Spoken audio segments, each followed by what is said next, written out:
Hello les amis, j'espère que vous allez bien. On se retrouve aujourd'hui avec ce fond toujours incroyable.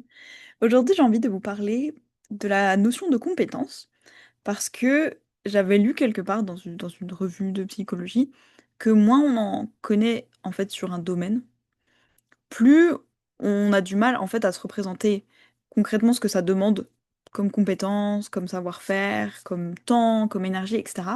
Et donc, plus on a tendance à vraiment très mal évaluer. Là, en l'occurrence, ce qui était écrit, c'est que quand on n'a aucune connaissance de ce que ça demande sur un domaine, on a tendance à minimiser et se dire, bah, c'est facile, ça, tout le monde peut le faire en fait. Et une fois que tu essaies toi-même, que tu te lances, que tu dis, ah, c'est bon, ça, je peux le faire, et bah, tu te rends compte qu'en fait, ah, mais j'ai pas du tout de connaissance là-dessus, je savais même pas que c'était un domaine en soi. Ah, et en fait, il faut aussi faire ça. Puis ça demande peut-être tel outil. Et du coup, je n'ai pas assez d'outils, en plus, ça demande de savoir s'en servir. Ok, et il y a aussi ceci, cela, plein de choses en fait qu'on n'avait pas forcément prises en compte. Rien que parfois juste l'expertise de se dire en fait sans formation, il faut que j'aille chercher les infos. Donc oui, une fois que tu les connais, ces infos, une fois que tu as la compétence, c'est facile, entre guillemets, mais quand tu les as pas, bah ça te demande du temps, plus de l'énergie, potentiellement de l'argent, d'aller chercher ces infos, de les récupérer, peut-être d'expérimenter, des fois peut-être qu'il faut un stage pratique selon ce que tu as envie de faire. Si tu te dis, ouais, je vais refaire ma salle de bain, trop facile, j'ai besoin de personne, que tu achètes tout le matériel et que tu te dis, ah, en fait, c'est un tout petit peu plus technique que ce que je pensais et je comprends mieux le devis à 1 300 € pour refaire ma salle de bain sur le site de bricolage de telle personne. Parce que, en fait, bah voilà, on a juste. Mais c'est logique, vu qu'on n'a pas. En fait, on n'a pas de compétences dans ce domaine-là, on n'a pas mentalement de représentation des ressources que ça demande. On voit juste en fait la surface, comme en fait quand on va voir par exemple, je sais pas, un ballet, vous allez voir de la danse classique, et franchement, il y a des fois où vous allez peut-être vous dire, ça semble hyper facile. Ça me l'a déjà fait, c'était le mât chinois. Vous savez, c'est en gros, il y a un mât, et la personne, elle s'accroche avec ses bras et ses petits pieds, elle monte comme ça, et je me dis, franchement, je le sais, que ça demande une musculature développée, assez impressionnante et tout, hein. Je le sais, hein, que ça demande vraiment de la force physique, une maîtrise du corps, etc. Mais quand je l'ai vu faire, je me suis dit, ça a l'air tellement facile. En fait, tu vois et ton cerveau, il te dit, mais attends, c'est aussi facile que ça. Enfin, à la limite, là, je monte sur scène et je le fais, en fait. Là, ça a l'air tellement simple. Alors que bon, dans la vraie vie, je sais que ça ne donnerait pas du tout ça, qu'il y a beaucoup d'expertise et de pratique derrière pour perfectionner justement le fait que ça semble facile. Comme, bah voilà, je parlais de la danse classique, cette virtuosité, ça demande de l'entraînement, etc. Et justement, quand on est bon dans un domaine, ça semble facile parce qu'on le maîtrise tellement bien que oui, ça a l'air tellement simple qu'on se dit, mais en fait, c'est hyper accessible, tout le monde peut le faire. Et je me rends compte, par exemple, avec certains de mes hobbies, quand c'est des hobbies, on va dire, de création, que ce soit, je sais pas, de la peinture, du dessin, ça peut être du crochet, du tricot, de la couture, de la sculpture, de l'écriture, en fait, tout ce qui a trait à la création, ou par exemple même la création de vidéos, de contenu, tout ce qui a trait à la création, c'est en tout cas plus mon domaine.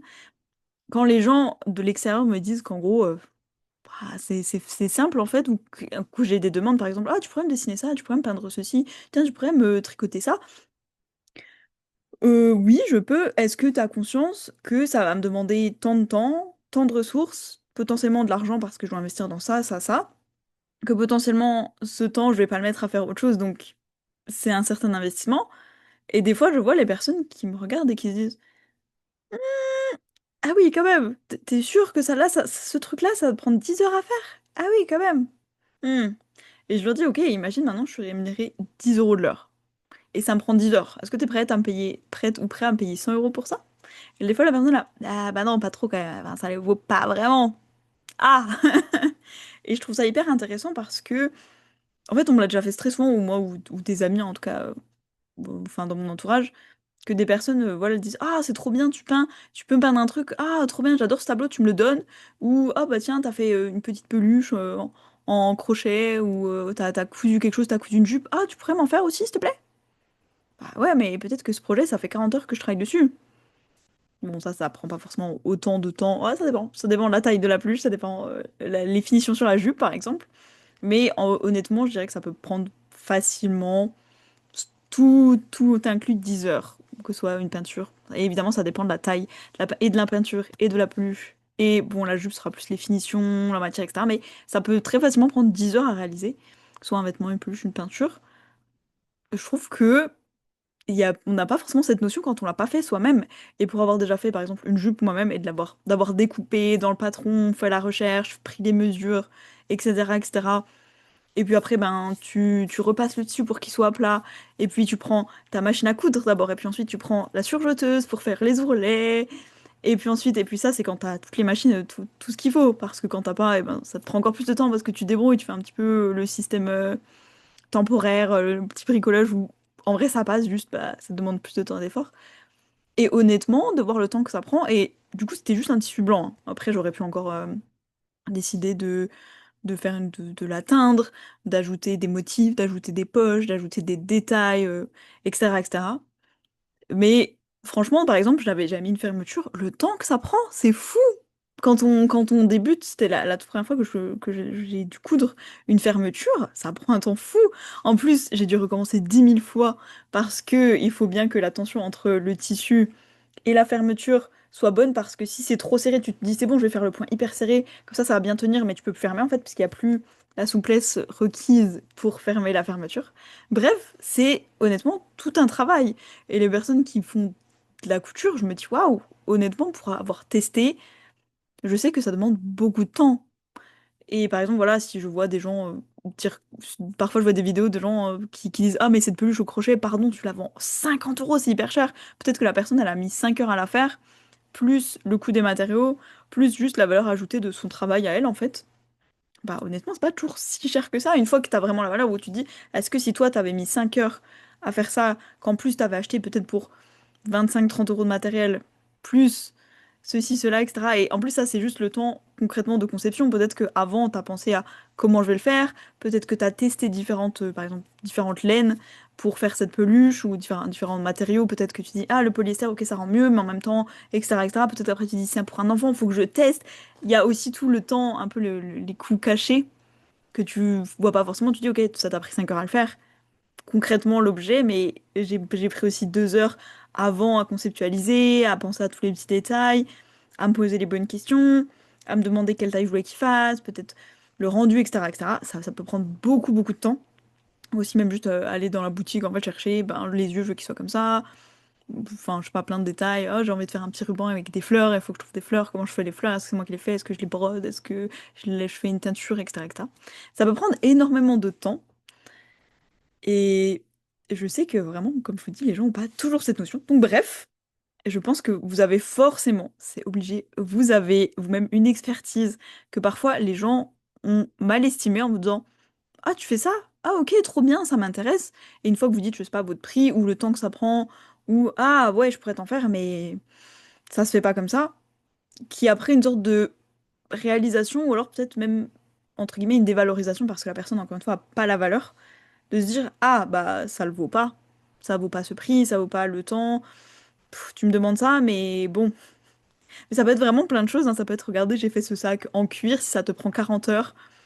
Et la personne dit oh trop bien, je peux en avoir un aussi. Alors oui, c'est juste ça m'a pris peut-être 6 mois parce que je le faisais à côté de mon emploi rémunéré, peut-être. J'en sais rien, mais puis il y a plein de choses. Et honnêtement, voilà, je vous dis comme les danseuses, danseurs de ballet, comme cette personne qui faisait du chinois, ça avait l'air tellement simple. Et honnêtement, si je devais commencer, je n'ai aucune idée de par où on commence. Donc déjà, faire les recherches pour trouver qui peut m'enseigner ça, ça va déjà demander beaucoup de temps et d'énergie.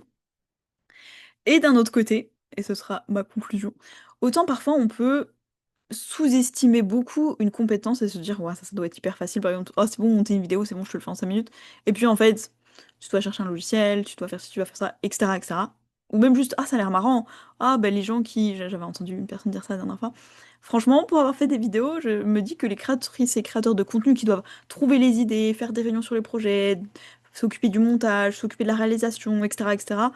En fait, c'est un vrai travail, ça demande vraiment des compétences. Et oui, ça peut être fun, mais c'est aussi vraiment du travail derrière. Donc, les personnes qui disent, je sais pas, ah, t'es youtubeuse ou youtubeur, enfin, ce qui est pas mon cas, mais les personnes qui ont des grosses chaînes, qui réussissent beaucoup sur YouTube et qui sortent beaucoup de concepts différents, ont sans doute déjà entendu, ah, ça va, tu fais que ça, enfin, ça va, c'est marrant, ton taf. Et en même temps, ça demande beaucoup de compétences et d'expertise. Donc, bref, il y a vraiment ce côté-là, c'est les deux côtés d'une même pièce. Parce que parfois, donc vu ma vidéo d'hier, c'est l'inverse. On a une idée reçue que ça va être hyper compliqué. Par exemple, quand je dessine, des fois les gens me disent j'aimerais trop savoir dessiner. C'est pas si compliqué. Ou pareil, le crochet, ah, t'as trop de talent. Concrètement, je dévalorise pas justement, mais c'est juste suivre un schéma. Et ensuite, une fois que t'as le motif, et ben que tu fais ton nœud d'une certaine manière, t'as juste à apprendre à faire le nœud. T'as pas besoin de savoir faire des trucs incroyables. Et donc, je voulais un peu parler de ça parce que il y a vraiment ces deux côtés de la même pièce où parfois on se fait une montagne de quelque chose alors qu'en fait c'est accessible, faut juste se lancer et se rendre compte, en fait concrètement ça demande ça. Ok. Et donc aujourd'hui j'ai un peu plus axé sur le côté inverse de se dire ça a l'air hyper facile et tout, la personne elle s'est pas foulée. Ouais, franchement, elle vit de ça, elle se fait payer pour faire ça, mais moi aussi je peux le faire. Bah, essaye, juste essaye et vois en fait concrètement les compétences que ça demande.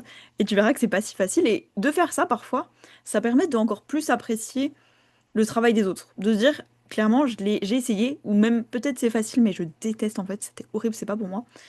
Parce que parfois c'est facile, mais c'est pas pour moi, j'ai pas envie de le faire. Donc si quelqu'un d'autre le fait, et que j'ai accès à ce service que je peux payer par exemple pour ne pas avoir à le faire moi-même, mais que j'apprécie quand même consommer le résultat, je vais être hyper contente. Peut-être que si vous aimez pas faire du montage vidéo, vous allez quand même vachement regarder des vidéos, vous allez être trop contente de vous dire ah bah c'est trop bien, je suis allée au cinéma et heureusement qu'il y a quelqu'un qui a fait le montage du film parce que le film il durait 2h30. Il y a des gens qui ont fait tout le montage du film. J'ai essayé de faire du montage, j'ai pas aimé, ok. Donc je suis heureux de pouvoir payer pour que des gens fassent ce montage que je n'ai pas envie de faire. Mais en même temps, j'aime consommer le résultat et de voir ce film, c'est incroyable et j'aime bien que le montage soit bien fait. Donc bref, dites-moi ce que vous en pensez. Est-ce que, suite à ma vidéo d'hier sur les idées reçues, il y avait des choses qui vous ont paru finalement beaucoup moins complexes qu'elles ne le sont? Euh, Parce que, bah voilà, des fois, comme je disais hier, on se fait une montagne d'un truc en disant, mais ouah, c'est trop compliqué, alors qu'en fait, pas tant que ça. Juste, on a beaucoup surestimé ce que ça allait demander, l'implication. Et parfois, c'est l'inverse, on sous-estime. Et dans les deux cas, quand on essaye, parfois on se rend compte qu'on avait vraiment mal évalué la situation, que finalement c'était que ça. Oups, ça fait 10 ans que j'évite de faire ça et en fait ça m'a demandé que ça. Et parfois c'est l'inverse, on se dit, ah c'est bon, ça je vais pas payer pour ce service, je vais le faire moi-même. Et des fois, ben, en fait c'est galère. Oups, je vais peut-être payer pour le service parce que en fait je comprends rien, c'est galère, clairement pas les compétences, je n'ai aucune idée de ce qui se passe mal. Bref, dites-moi ce que vous en pensez, est-ce que ça vous est déjà arrivé pour une compétence que vous avez, qu'on a peut-être dévalorisée en vous disant concrètement ça doit pas demander tant d'investissement que ça? Ou est-ce qu'à l'inverse, il y a quelque chose que vous avez déjà fait et vous vous êtes rendu compte que vous aviez beaucoup d'appréhension, vous aviez l'impression que c'était quelque chose de très grand, de très prenant, et en fait, une fois que vous avez commencé, vous vous êtes dit, bah, en fait, ça va. Bref, dites-moi ce que vous en pensez en commentaire, j'ai trop hâte de savoir si ça vous est déjà arrivé, je suis sûre que ça vous est déjà arrivé. Moi, je vous fais des bisous et je vous dis à demain.